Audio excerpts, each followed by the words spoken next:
Hey friends, if you wish to fix the error for printers which says port in use error, then please watch this video. I will guide you through the resolution. Now it's not very difficult to resolve.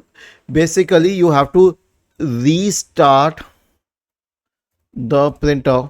This is the main solution. This is going to fix it in 99.9% of the cases.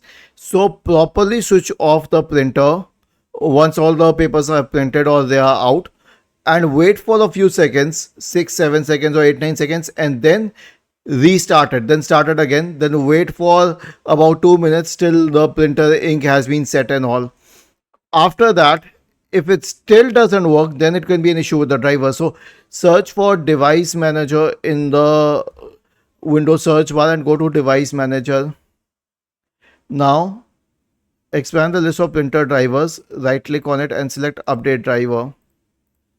And then the last solution will be to run the printer troubleshooter. So right click on the start button, select settings from the menu, go to the system tab on the list on the left hand side.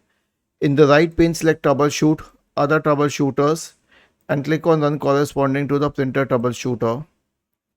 Was this helpful? If yes, then please subscribe to the channel. If not, then let us know in the comment section of the video on how we could help you further. Thank you for watching this video and have a nice day.